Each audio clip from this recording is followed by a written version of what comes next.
afternoon, student. Today we have discussed about the intelligence.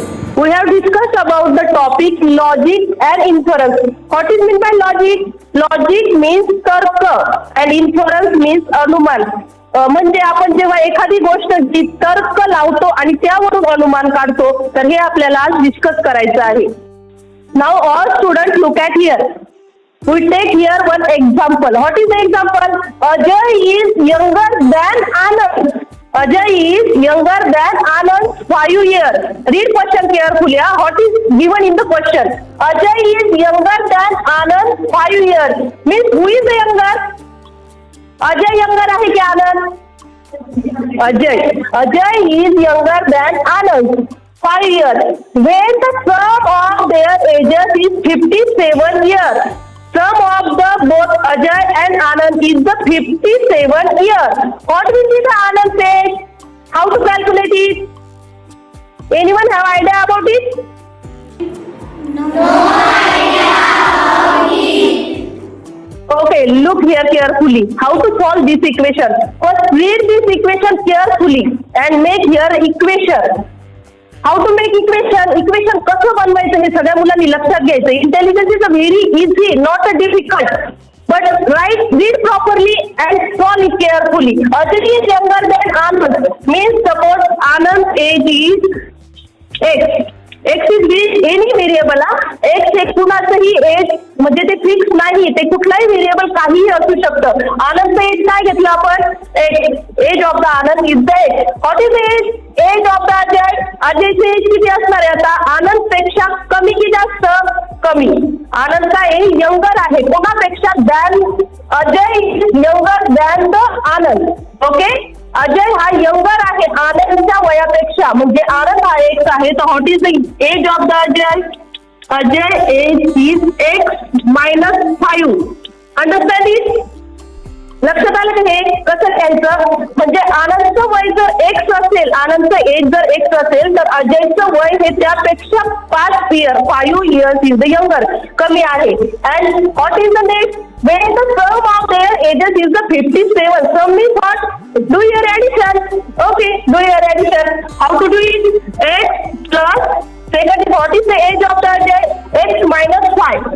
X plus X -5 is equal to what? 57. What is the addition? Sum of both ages are 57. Look here carefully. Understand this equation how to solve this equation.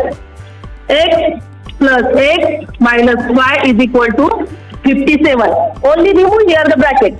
काय केलं आपण? फक्त हे bracket remove केला. As it is ते तसंच write केलं. How to solve it? X plus X. Anyone have idea? No ना? X plus X is equal to 2X. Means what? X इथे काही नसतं, म्हणजे इथं 1 असतो. Okay, X plus X is equal to 2X. 1 plus 1 2 X as it is. ज्यावेळेस आपण अशी ऍडिशन करतो त्यावेळेस फक्त हा जो असतो एक्सच्या जवळ त्याची ऍडिशन करायची. X is right as it is. X जसा तसा लिहून घ्यायचा. ज्यावेळेस मल्टिप्लिकेशन असतं प्रोडक्ट त्यावेळेस आपण तो X स्क्वेअर अशा स्वरूपात लिहित असतो. ओके, ऍडिशन मध्ये कसं लिहायचं ते? 2X. X write as it is. X हा फक्त ओनली वन्स एकदाच राईट करायचा आणि फक्त याची ऍडिशन करायची. म्हणजे सगळं दुसरं काही असेल 3 + 2 वगैरे तर त्याची ऍडिशन वेगळी. 2X -5 right as it is equal to 57. What is the next step? You know LHS and RHS?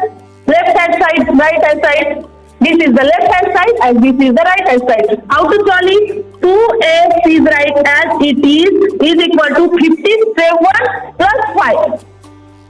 -5 is here LHS. -5 कुठे आहे? हा LHS म्हणजे लेफ्ट साइडला आहे. तो काय करायचा? आपला राईट साइडला शिफ्ट करायचा. That's why there sign is the change. काय होईल? तिथं साइन चेंज होईल. इथे मायनस साइन आहे ना, मायनस साइन ते इकडे गेल्यानंतर ते काय होईल? Here are the plus. Understand up to this? 2x is equal to what? Now 2x is equal to 57 plus 5. What is the addition? 62. 62. What is the next step? X is equal to 62 divided by 2. काय? आता इथं 62 divided by 2 असं का घेतलं आपण? Because here 2x आणि x च्या मध्ये कुठलंही साईन दिसत नाही, म्हणजे त्यामध्ये काय आहे, मल्टिप्लिकेशनचं साईन आहे. What is the sign multiplication?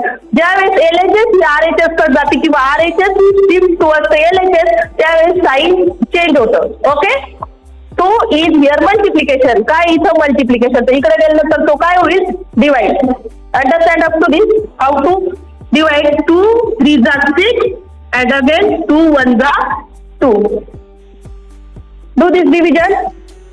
What is the value of the x? X is equal to 31. X is what? 31. But here x is what? X is the age of the Anand. And what is asked in the question? What will be the Anand's age? काय विचारलेले आपल्याला? आनंदचं age विचारले. काय आलं आनंदचं age? 31 year old. Which option? Option number 2 is the correct. Okay.